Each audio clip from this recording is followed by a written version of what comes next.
ഈ നാട്ടുകാർ റോഡ് തടയാൻ പാടില്ല. ഞങ്ങൾക്കറിയാം, ഞങ്ങളുടെ നിയമം ബോധവോടെ ലംഘിക്കില്ല. റോഡായിട്ടില്ല, ഇവിടുത്തെ ഒന്ന് റോഡായിട്ടില്ല. നിങ്ങളൊന്ന് അപ്പുറത്ത് പോയി നോക്കൂ. ഈ പ്രദേശത്താണ് മേഡം ജീവിക്കുന്നത്. മേഡത്തെ നിർത്തേണ്ടത് ഇത് നിയമലംഘനമാണെന്ന് അറിയാം. നാടിന് വേണ്ടി നിയമം ലംഘിക്കുകയാണ്. അതുപോലെ നിങ്ങൾ സംസാരിക്കാം. അല്ല, ആയിക്കോട്ടെ. എപ്പോൾ സംസാരിക്കാം? എപ്പോൾ സംസാരിക്കാന്ന് പറയും. ഞങ്ങൾക്ക് എത്രയും വേണ്ടി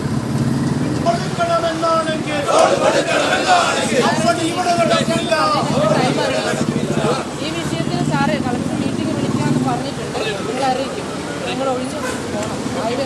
ശരി, മേഡത്തിന്റെ ബാക്കി വിശദം കളക്ടർ ഇടപെടാന്നുള്ള ഉറപ്പിന്റെ പേര് ഞങ്ങൾ പിരിയും.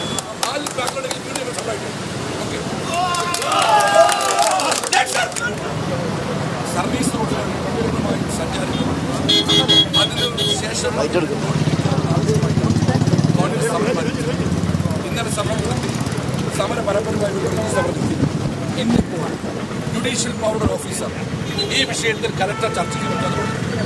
അവരുടെ വാക്ക് വിശ്വസിച്ച് ഇതിൽ പരിഹാരമുണ്ടെന്ന് പ്രതീക്ഷകൾ പോകുന്നു.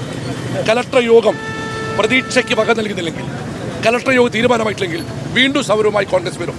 ആ ആദ്യഘട്ടം, ഈ സമരത്തിന്റെ ആദ്യഘട്ടത്തിൽ, ഈ നാടിന് വേണ്ട സമരത്തിൽ ഞങ്ങൾ വിജയം കണ്ടു. ഇത് തന്നെയാണ് ഞങ്ങൾ വിശ്വസിക്കുന്നത്. ചർച്ചയ്ക്ക് വെച്ച സ്ഥിതിക്ക് ഇന്ന് ഞങ്ങൾ പിരിയുന്നു. ചർച്ചയിൽ പ്രതീക്ഷാജനകമായ അല്ലെങ്കിൽ കോൺഗ്രസ് മുന്നോട്ട് വെച്ച ആവശ്യങ്ങൾ അംഗീകരിച്ചില്ലെങ്കിൽ ഉറപ്പിച്ചു പറയുന്നു, ഇതിലും ശക്തമായ സമരവുമായി കോൺഗ്രസ് ഈ രംഗത്ത് മുന്നോട്ട് വരും. ഇപ്പോൾ പറയാൻ തുടങ്ങി. ഇന്ന് അറിയിക്കാന്ന് പറഞ്ഞിട്ടുണ്ട്. ഉണ്ടാവുന്നില്ല പറഞ്ഞത്. കാരണം ഇതുവരെ നിവേദനം കൊടുത്തിട്ട് സംസാരിക്കാൻ പോലും തയ്യാറായിട്ടില്ല.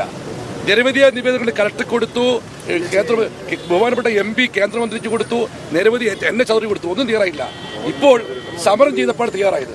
ആ തയ്യാറായ നടപടി ഞങ്ങൾ സ്വാഗതം ചെയ്യുന്നു. ചർച്ചയിൽ പങ്കെടുക്കും. മാത്രവുമല്ല, കേരള ഹൈക്കോടതിയിൽ മണ്ഡലം കോൺഗ്രസ് കമ്മിറ്റി കൊടുത്ത ഹർജി പരിഗണനയിലുണ്ട്. ഇതൊന്നും ഏത് നീതി ചോദിക്കുന്നു. സമരം ഞങ്ങൾ തൽക്കാലം അവസാനിപ്പിക്കുന്നത് കലക്ടർ യോഗം വിളിക്കാൻ ഉറപ്പിന് മാത്രം. ബാക്കി ശേഷം